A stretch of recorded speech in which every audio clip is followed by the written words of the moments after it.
Hey Lance, Luke from Empire Universe podcast. How are you today? Good. How's it going? Not too bad, man. So what is the most important thing for you in this upcoming fight coming off a loss? Just to have fun and enjoy the moment, enjoy everything leading up to the fight. It's kind of been weird this season having the quarantines and everything like that, and then having some issues during last camp coming into the fight where I was supposed to fight June 10th, which basically took me out of being able to fight on that card. But everything feels great physically, mentally.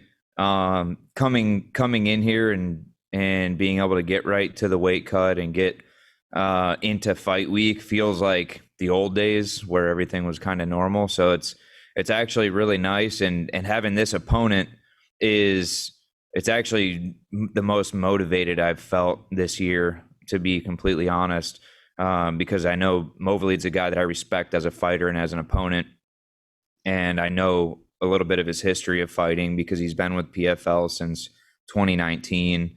And just coming off of the loss in April, it was just, I know that that wasn't me in there as far as mentally and physically. So I don't really take too much out of that fight. Obviously, it's a loss on my record, but coming into this one, it's super motivating, and I'm excited about it. And the way that it played out to be able to fight Movaled on this card it's been awesome. So I'm excited, and I'm glad that PFL was able to make it happen. Good luck. Thank you. Tariq. What's up, bro? It's Tariq from the Havoc Hour. What's going on, Lance? How's it going, man? I'm good, man. So basically, you and Mobley are fighting essentially for that last slot in the playoffs. But a decision win would get you guys in. But with the way the judges have been going, the last couple fights, do you have a little concern about if you get to a decision? I don't think a decision win would get me in. No, I'd have to have a first round finish. Yeah. But regardless of that, I'm just excited for the fight. Obviously, to get a win would be huge for me. Um, just as a great opponent and having a great fight, and going in and having fun in there, and just enjoying it, enjoy the fight, enjoy the process leading up to it. I haven't really enjoyed, like the last one, I didn't really enjoy any of the process leading into it. Obviously, there's a lot of outside factors, but for this one, I'm really excited about the fight with him, and just getting in there and getting back in the win column. As far as the playoffs and the points and all that stuff go, I'm not really worried about that. I just want to go out and get a win and be able to enjoy it. If I make the playoffs, great. If I don't, it's great too. I mean, we'll figure out the future when that time comes, but I'm going to be able to enjoy this fight week and hopefully go out with a win, and then go on vacation with my family.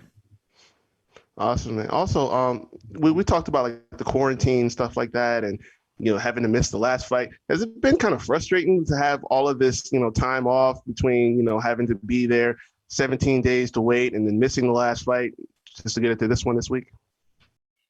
I mean, I've made the most of my time, especially when I'm here. Like last time, even though I didn't fight, I was in here for pretty much the whole time, basically 11 days until before weigh-ins, and then I head out and made sure that everything was good on physical end of it, and I trained every day that I was in here and made the most of it. And Juan Archuleta was here with me for the 12-day one. So I made the most out of it. I didn't really make it a waiting thing, but mentally, it definitely messes with you. It's a long process to sit in here and try to act like things are normal when the people in the regular casino are just going about their day, and New Jersey's completely open and stuff like that.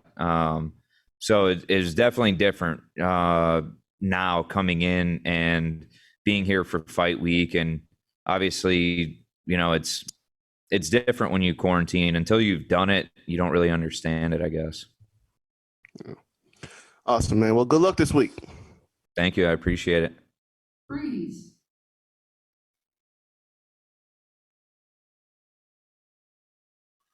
Speaking of breeze, it's freezing in here. Oh, hey, this is Breeze with the MMA Breeze. Sorry about the delay. I just wanted to ask, you said you had one in the last bubble with you. Who do you have this go around, if anybody, and how are you staying ready for your fight?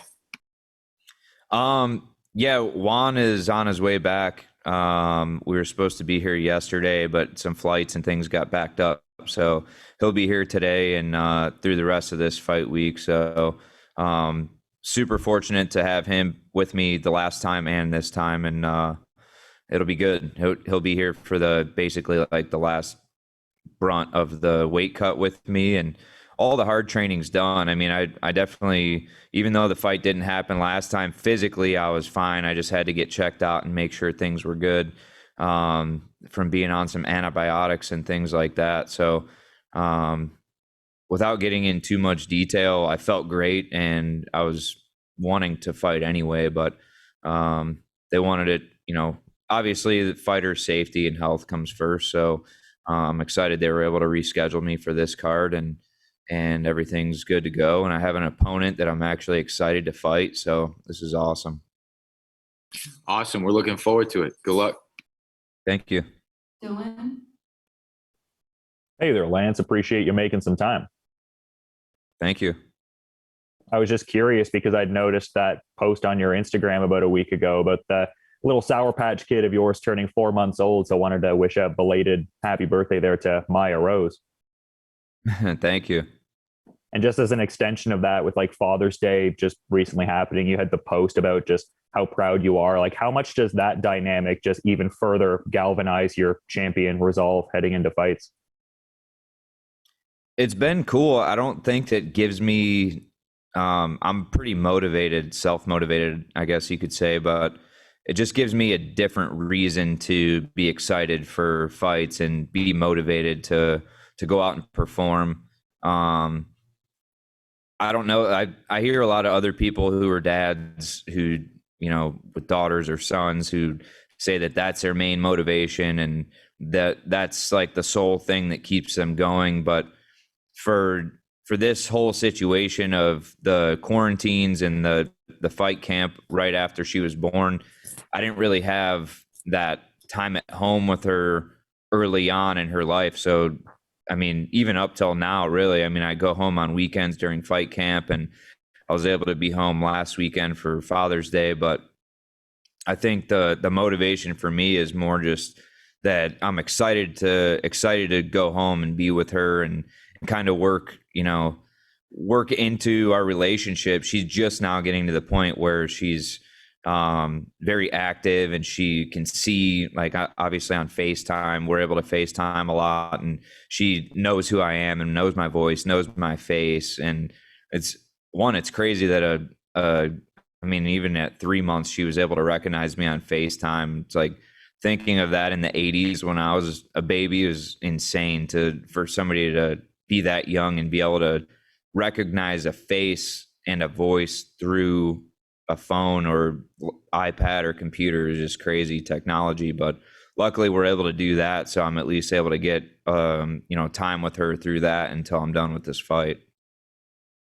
Yeah, well, hopefully that can come real soon for you, man, and you can enjoy the family time. Thanks for the insights. Thank you. Kelsey. Hi, Lance. My name is Kelsey McCarson. I write for Heavy. I wanted to ask you, as far as I know, and what I've seen, when the PFL signs people, they sign to 3-year contracts. You're the 2-time champion and one of the most popular faces, I would say, in the PFL. And so I was wondering, is this the last year of your current contract? And if it is, do you feel like you're going to continue with PFL, or are you thinking about your future? What is your future going to be like? I don't know. Obviously I make plans and I try to be as proactive as possible with things I can control.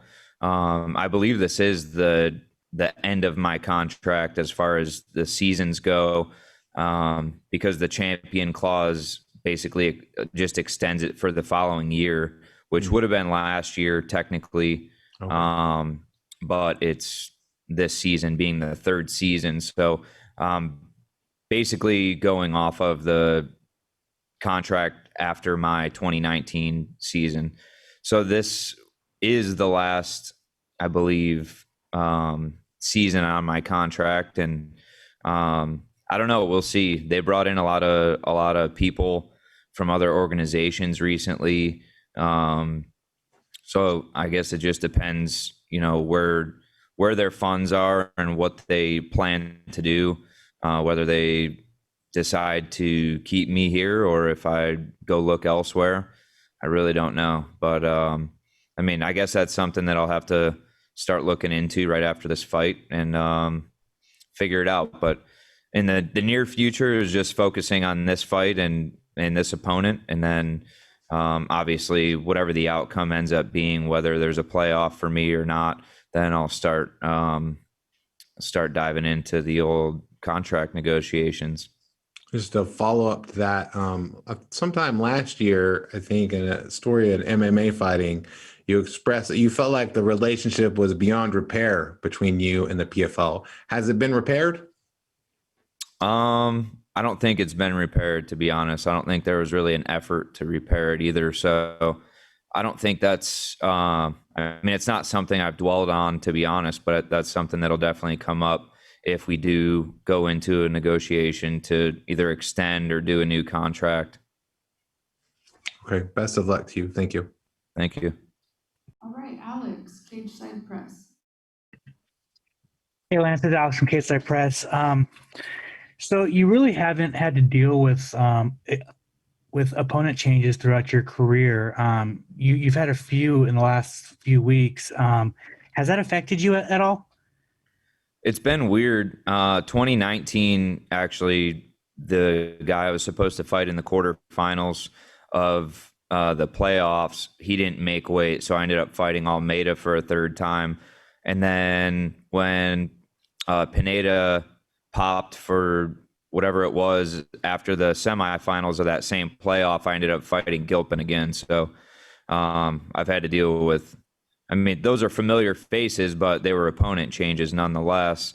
So I've kind of had to deal with it a decent amount in PFL, but this year definitely more than the rest. I mean, I was supposed to fight Lazar first on that June 10th card, and then it ended up being Stern. And then we got pulled from that card, and Stern fought someone else, actually Movlid's opponent. And then and now I'm fighting Movlid. But I'm excited about this fight. Honestly, if you look at all three of those opponents that I was supposed to fight, this is the most exciting and motivating for me.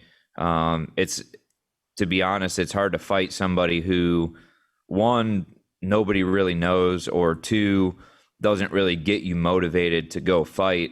It's like, yeah, it's somebody you should beat, or it's somebody you should finish, or this or that. But fighting somebody who's tough and somebody who gets you up in the morning to be motivated to go out and fight and improve your career based off of a fight against them, that's what excites me. And, this opponent is that guy for now. And obviously the fights that motivate me are people who excite me and people who make me nervous to get in there and fight, and people that have a real danger of beating me. And that's what motivates me. So this is a fight that actually gets me excited to go in there and fight. And I think that's something that I need right now. Awesome. Thank you. And good luck, Lance. Thank you very much. Lance, thank you so much. We appreciate your time today. Thank you, guys.